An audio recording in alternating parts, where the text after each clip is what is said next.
Okay, the next exercise we're going to do is a knee drop. Okay, the whole point of this exercise is about pelvic stability. All the exercises we're going to do in this video are about pelvic stability.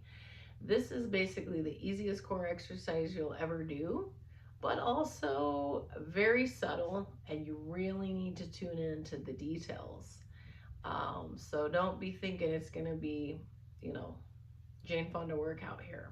Okay, so we're coming onto our back. We're going to put our hands on our pelvis like so. Relax the arms. And I like having the hands here so that we can really feel what's going on in the pelvis. Let's first start by doing some windshield wipers. So drop both knees to the right and feel how your left hip bone has risen up, and then go the other way. So we're going to do knee drop in a minute, but I realize that what I want with the windshield wipers, this is helpful because you can feel how it feels when your pelvis is rocking, right? This is also just great for your low back. So it's really wonderful. And actually, it's a little bit of a core exercise. It's actually, I could turn this into a core exercise. It works the obliques. Now, if you just flop, then not the core is working. The core is not going to work. But the slow descent of the knees requires the abdomen, you can feel it start to kick in.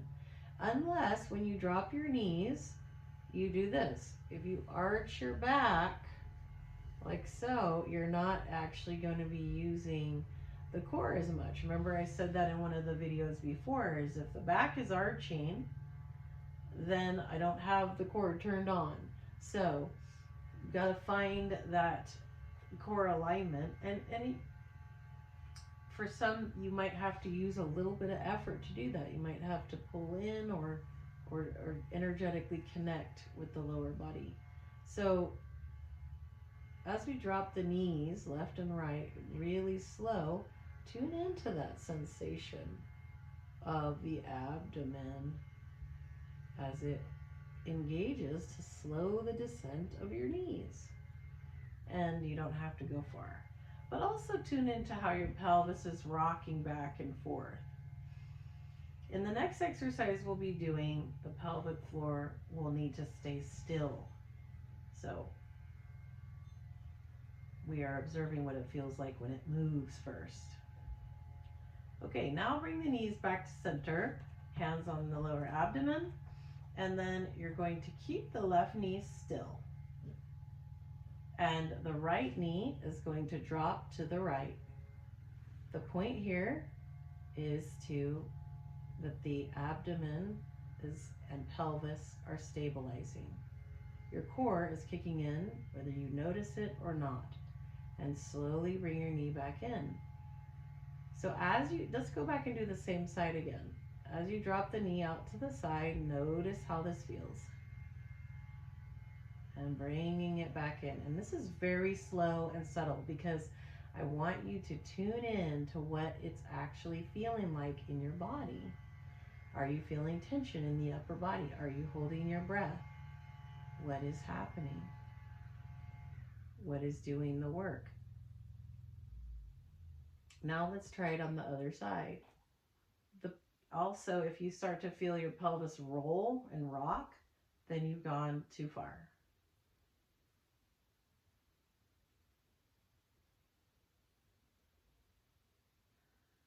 You want to stay relaxed, stay breathing, stay aware, bring the knee back in.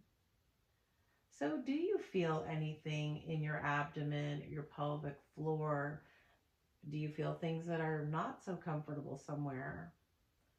Notice what you're feeling. And if you're feeling like anything is gripping or tensions are coming in, then you need to make your knee range of motion smaller. The point is only go as far as you can go without feeling a compensatory pattern kick in. Maybe you feel shaking in one leg. There's all kinds of things that can happen here.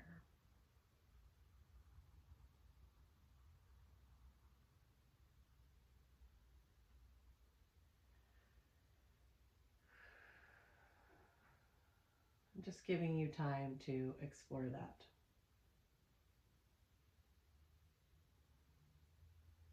This one is hard because people kind of wonder a lot, am I doing it right? And I admit this one is really helpful to have someone there with you, working with you.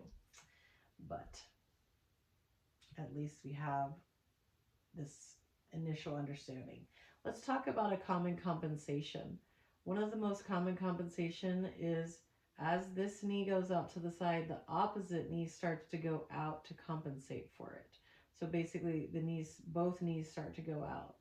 Um, what it's really important to observe that is the knee that's supposed to be still moving, and that means that you're using the other leg to counterbalance it. So what we want to have happening is that the abdomen is doing the work of stabilizing.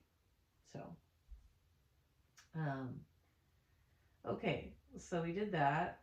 um, I also tension in the upper body, the jaw. um, that's yeah, or just really not paying attention and kind of doing it too fast. That's another common compensation.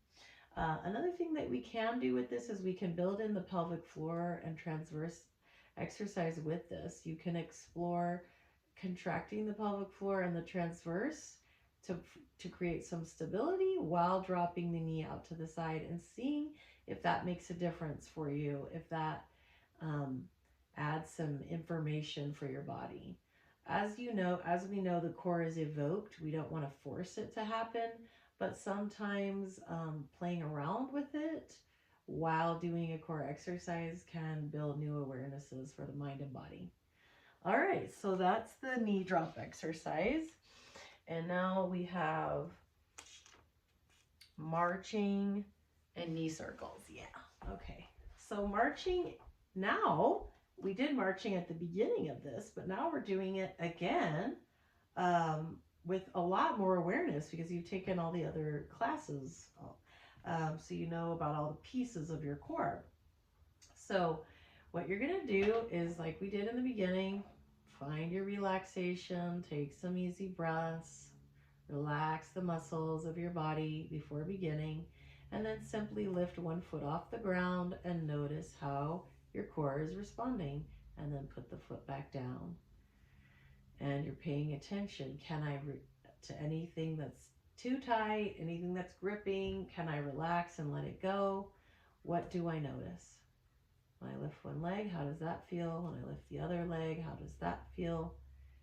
Just playing around with it.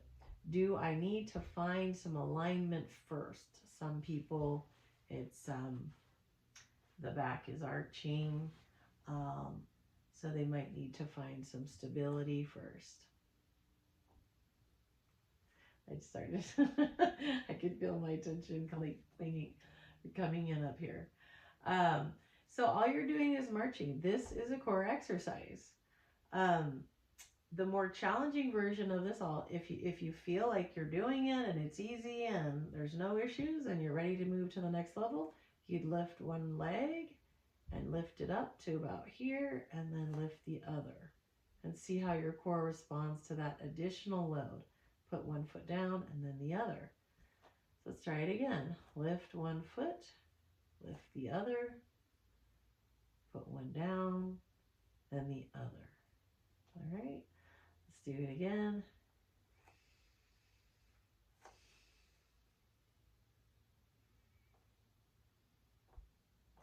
All right. And if that second part is too much, then we know we need to keep practicing and build some tolerance with just lifting one leg and working with that and working with knee drop before we move up. It's not about getting to the next level. It's about building stability and response, the body's ability to respond in each level before moving to the next one. Okay, here's another one I really like. Putting one hand on the knee and then the other. You're just holding the knee here. And we're bringing your awareness to the tailbone, just like when we do cat tilt, pelvic tilt. You're going to lift the tailbone up to the sky and release it back down. And I like to exhale when I do that because this is pretty challenging. Exhale and release. Most common compensation for this is bringing the knees towards the chest. So if I bring the knees towards my chest, it looks like I'm doing it, but the abdomen isn't doing anything. I'm just moving the legs. So you want the legs to be still, and the abdomen is what's moving. So we're really using those deep core muscles to do this work. All it is tailbone lift, tailbone release. Exhale, inhale. All right. And then the last one we can do here is just hold on to only one knee and observe I just held my breath so much when I did that. That was funny.